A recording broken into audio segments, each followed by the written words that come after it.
What's up, everyone? Today I'm going to be showing you Southwest Hunter Mountain and Hunter Mountain in the Catskills. It's going to be wet, it's going to be cold, and it's going to be windy.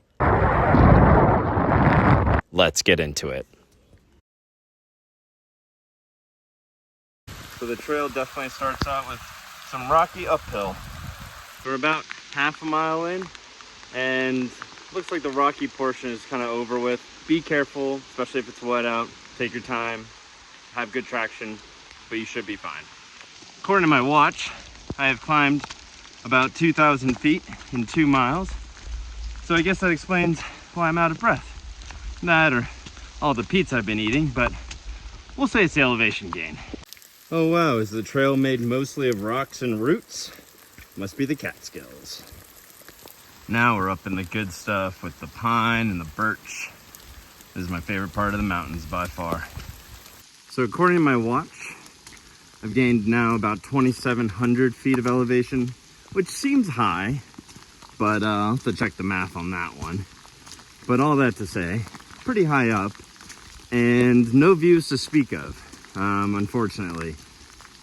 All right, folks, that is the path off to Hunter Mountain proper, which is 1.7 miles away.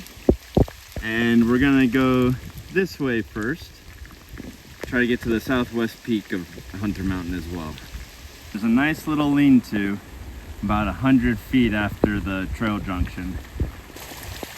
Definitely a little wet. It's about 5 degrees of temperature that you lose for every 1,000 feet of elevation you gain. And with that and the wet, you just always want to have a fire starting kit on you. Even if you're only planning to be out for a little bit, have something to make a fire, have something to keep you warm, like an emergency blanket. Thankfully it's the Catskills, so there's lots of birch bark that you can use as fire starter, but definitely recommend bringing something with you. Keep you warm, keep you safe. So I definitely missed this junction on the way up, but that is the path to the southwest peak. That is a continuation of the Devil's Path. And you want to go this way if you want to get to the peak. So let's head that way. Just a word to the wise, the trail is not well blazed. You don't really have the discs to track where you're supposed to go. So if it was snowing, for instance, or something else obscured the trail, it'd be tough to know where to go. Just keep that in mind. All right, folks, this is the top. You can see the orange canister they use to mark the tops of the peaks when it's socked in like this. Inside of it is a little plastic baggie with pen or pencils and a notebook to write in. I think that's for people marking their bagging of a peak above 3,500 feet. So the Catskills has a number of mountains over 3,500, so people will try to hike them all. And now we'll head off to actual Hunter Mountain, which is a little bit over 4,000 feet. One of the few in the Catskills that's that high. Ah yes, some beautiful lakefront property here in the Catskills. Gorgeous views. You fixer-upper, but the potential is there. Made it back to the trail junction. Again, that's the way to Devil's Path. And we go back this way in order to get to the top of Hunter Mountain. Oh, it is wet. All right, we're back at the junction, and it is 1.7 miles to the top. So we gotta book it.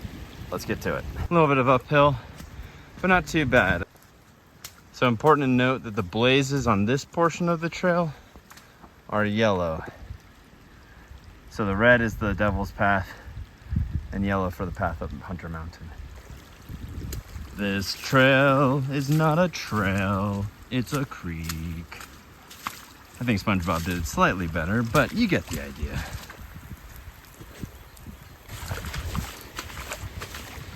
All right, folks, another trail junction here. It is 0.4 miles up to the fire tower, so we're almost there. I definitely wish I had brought some dry shoes to change into, because it has been nothing but wet this whole time pretty much. And now I'm sinking into the mud. Oh boy.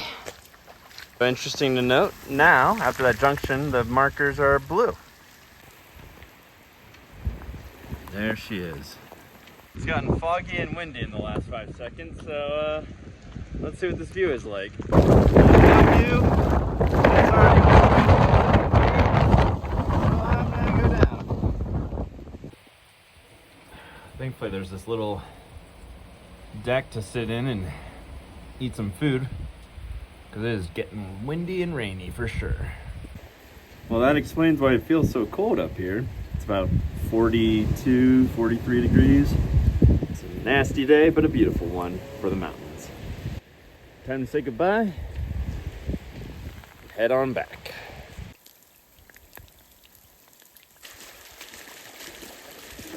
All right, we're back at the last trail junction. A little bit over 2 miles to go. Almost there. It took the whole day pretty much, but I finally saw somebody else on the trail. Hunter Mountain's a very popular mountain, but I guess the rain kept people away. So this rock is the only difficult portion to get up, really, in the entire trail. It's about 4 feet high, but there are handholds you can see, or footholds. But just something to keep in mind if you have kids or someone who may not be able to reach. That is literally the only part of this trail, though, that is like that. I hope you enjoyed yourselves. I certainly had a blast. That was Hunter Mountain and Southwest Hunter Mountain. Overall, I would say it's a great trail, very enjoyable. The only downside is there's literally no view at all, at least that I could see, until you get to the fire tower. It's not even as scrambly as people make it out to be. The one area I saw was that one rock where you have to kind of lift yourself up over it.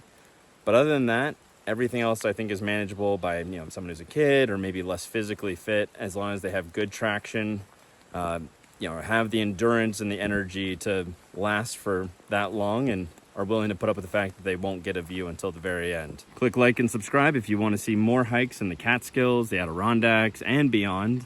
I'm planning some trips to Scotland and Alaska, so hopefully we'll have some hikes to come in from there as well. And look forward to seeing you next time.